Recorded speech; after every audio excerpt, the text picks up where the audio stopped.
Assalamualaikum warahmatullahi wabarakatuh. Salam sejahtera bagi kita semua. Bapak, Ibu, Saudara, praktisi pendidikan, jumpa lagi kita dalam channel Konvergensi Pembelajar AW. Dalam video kali ini, kita akan membahas sebuah topik yang hangat diperbincangkan akhir-akhir ini, yaitu tentang hoax.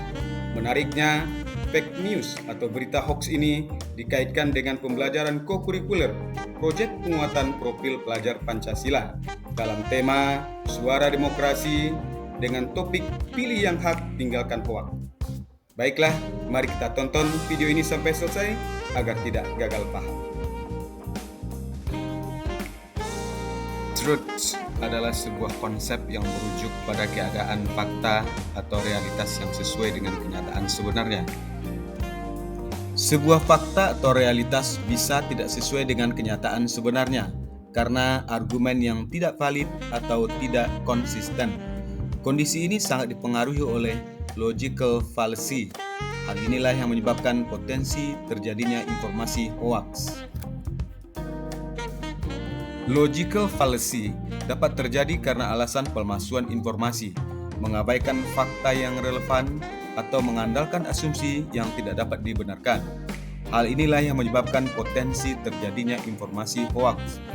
Menyadari beberapa hal tersebut, patut kiranya anak didik mulai dari tingkat dasar SMP, SMA, dan SMK, bahkan perguruan tinggi, perlu diberikan pemahaman dan kompetensi tentang informasi yang benar dalam dimensi bernalar kritis, beriman bertakwa dan berakhlak mulia, berkebinekaan global, dan bergotong royong. Kompetensi untuk memilih dan memilah informasi yang benar penting bagi peserta didik untuk mempelajarinya dalam struktur tidak formal, lebih interaktif dan terlibat aktif dalam memperkuat ikatan sosial. Hal ini dapat dilaksanakan di sekolah melalui kegiatan kokurikuler proyek penguatan profil pelajar Pancasila. Pada kegiatan kokurikuler di sekolah, perlu menginternalisasikan kompetensi memilih dan memilah informasi yang benar melalui kegiatan dengan topik atau proyek Pilih yang Hak, Tinggalkan Hoak dalam tema Suara Demokrasi. Dalam topik atau proyek Pilih yang Hak, Tinggalkan Hoak ini terdapat 4 dimensi profil pelajar Pancasila yang terkait serta dapat diinternalisasikan pada peserta didik, yaitu beriman dan bertakwa pada Tuhan Yang Maha Esa serta berakhlak mulia, bernalar kritis, berkebinekaan global, dan bergotong royong. Kaitan topik dan tema dengan dimensi beriman dan bertakwa pada Tuhan Yang Maha Esa serta berakhlak mulia, yaitu pada elemen akhlak pada manusia, sub-elemen nilai kesetaraan, menghargai nilai persamaan dengan orang lain, dan menghargai perbedaan. Kaitan topik dan tema dengan dimensi bernalar kritis, yaitu pada elemen memperoleh dan memproses informasi dan gagasan, sub-elemen mengidentifikasi, mengklarifikasi, serta mengolah informasi dan gagasan. Kaitan topik dan tema dengan dimensi berkebinekaan global, yaitu pada elemen mengenal dan menghargai budaya, sub-elemen menumbuhkan rasa menghormati terhadap keanekaragaman budaya. Kaitan topik Pilih yang Hak, Tinggalkan Hoak dan tema Suara Demokrasi dengan dimensi bergotong royong, yaitu pada elemen kolaborasi dengan sub-elemen kerjasama.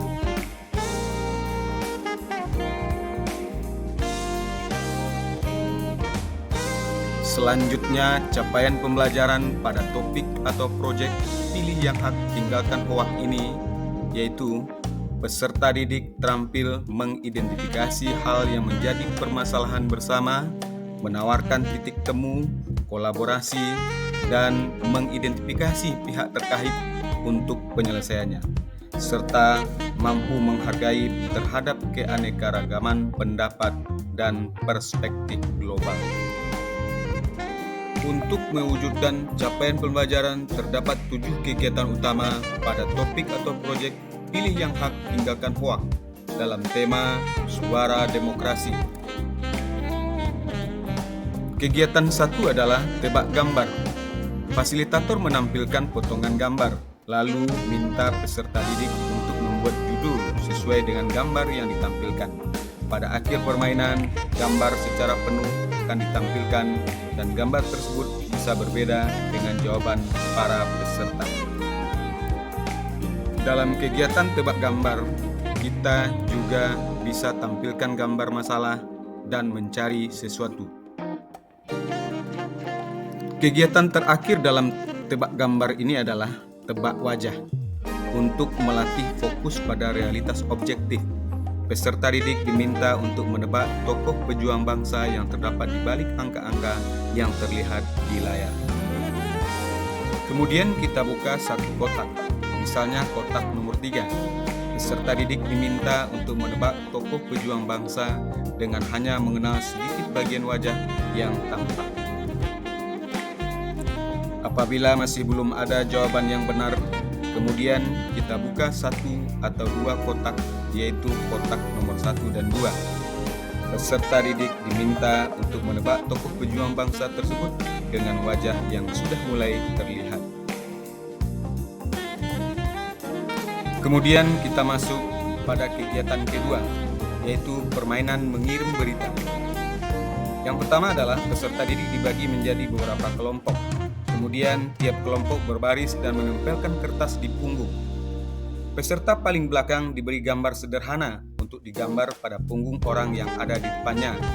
Setiap orang akan meneruskan informasi tersebut hingga orang yang paling depan.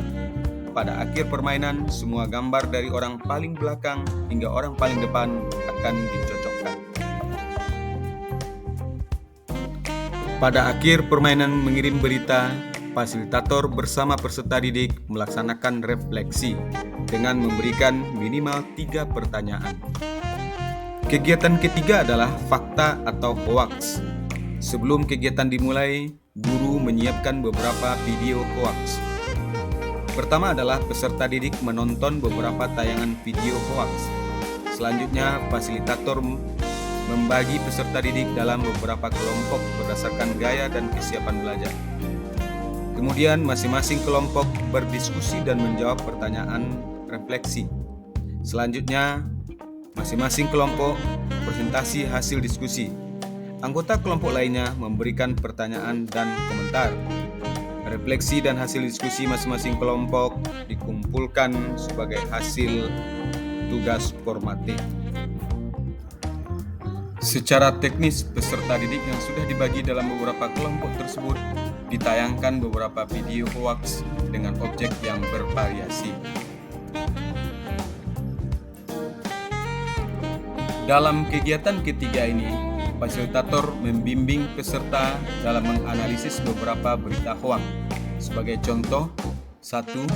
Hoaks penculikan anak di Jakarta Pusat tahun 2018. 2. Hoaks rekaman black box Lion Air JT610 yang jatuh di perairan Laut Karawang.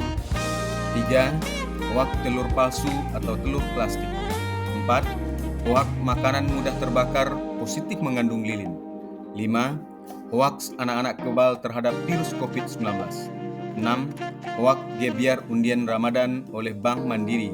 Dan yang terakhir adalah hoaks turunnya salju di kota Mekah pada tanggal 1 Januari 2023. Fasilitator memberikan penguatan tentang fake news atau berita hoaks.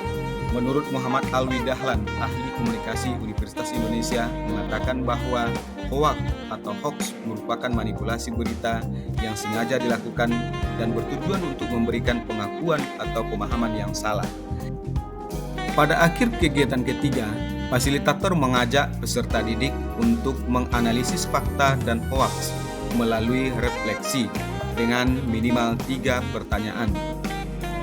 Selanjutnya, kegiatan keempat, belajar dari guru tamu. Akibat hoaks terhadap kehidupan beragama, berbangsa, dan sosial masyarakat. Sekolah mengundang guru tamu, misalnya praktisi atau ahli informasi. Pelaksanaannya dimulai dari fasilitator menjelaskan susunan kegiatan. Selanjutnya, peserta didik diminta mempersiapkan alat tulis. Peserta didik disiapkan menjadi moderator, dan selama pembicara tamu memaparkan materi, peserta menuliskan catatan materi dari pembicara tamu pada format yang sudah disediakan oleh fasilitator. Kegiatan kelima, menonton video animasi. Alasan kenapa kita cenderung mudah menerima dan membagi hoaks.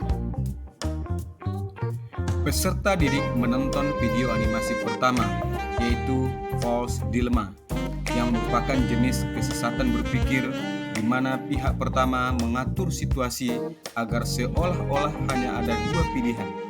Kemudian, pihak pertama tersebut menghilangkan salah satu pilihan supaya pihak lainnya hanya memiliki satu pilihan. Pada video animasi kedua, peserta didik menonton video animasi tentang Lost Cause, merupakan jenis kesesatan berpikir di mana seseorang salah mengidentifikasi penyebab sesuatu, sementara hubungan sebab akibatnya tidak berkaitan sama sekali.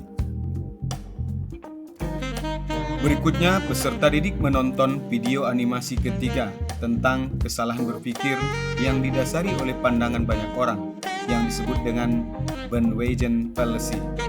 Ini adalah jenis kesalahan berpikir terjadi ketika seseorang menganggap bahwa karena banyak orang yang mempercayai atau melakukan sesuatu, maka hal itu harus benar atau baik. Dalam kasus ini, argumen tidak didasari pada bukti atau logika yang kuat, melainkan pada popularitas suatu gagasan atau tindakan. Sebuah informasi yang viral sudah dianggap benar, padahal cukup banyak kebenaran datang dari sedikit orang.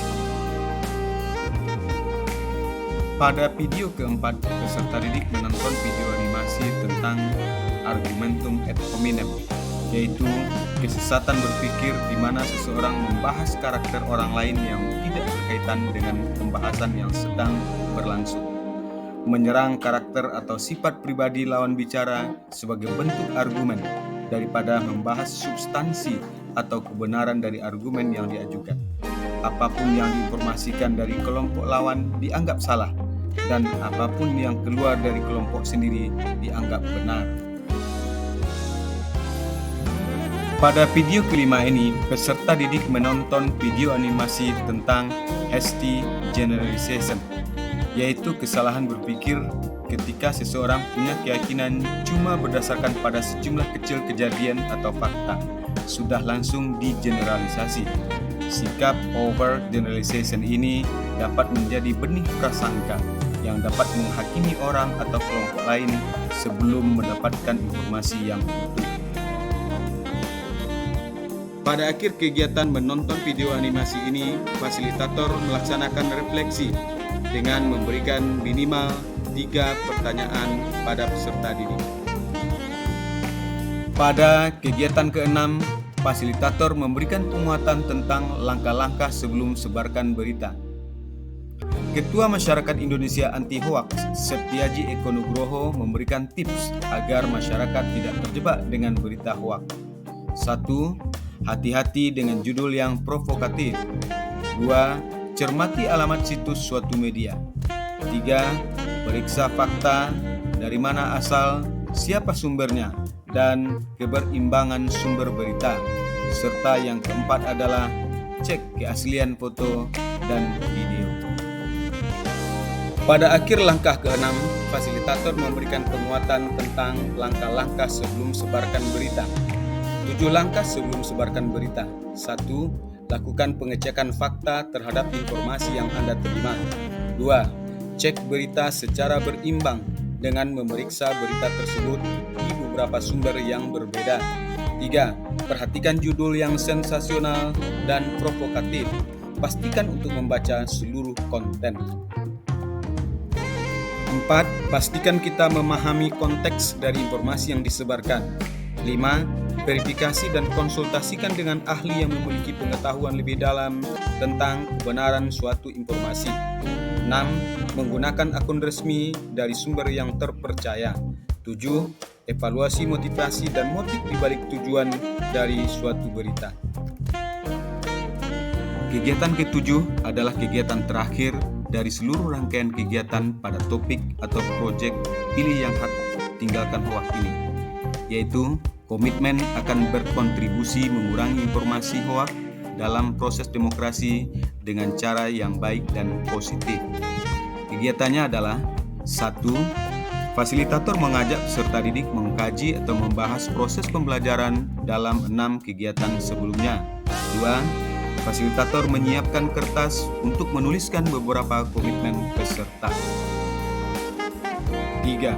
Fasilitator mengajak peserta didik untuk merancang sebuah deklarasi bersama yang menyatakan bahwa peserta didik berkomitmen untuk berkontribusi dalam proses mengurangi informasi hoaks dengan cara yang baik dan positif. Deklarasi ini juga mendorong siswa untuk ikut berpartisipasi dalam pelaksanaan demokrasi di lingkungan terdekat mereka. 4. Peserta didik menuliskan komitmen pada karton, kemudian menempelkan pada dinding kelas atau mading sekolah. Siswa dapat juga mempublikasikannya di sosial media. Pada akhir kegiatan ini, fasilitator mengajak semua peserta didik mengedukasi diri dengan cara meningkatkan literasi digital dan pemahaman tentang cara mengidentifikasi berita hoax. Kata kuncinya adalah, sebelum sebar berita, pastikan suatu berita itu benar, baik, dan bermanfaat. Jika tidak, jangan disebarkan. Topik ini diharapkan dapat membentengi pelajar dan mahasiswa dalam menghadapi serbuan banjir informasi, agar kompeten dalam memilih dan memilah mana informasi yang benar dan mana informasi yang dusta. Selalu lakukan cek dan berkonsultasilah dengan orang tua, guru, dosen, atau orang yang memahami persoalan tersebut. Jadilah pelajar sepanjang hayat yang kritis.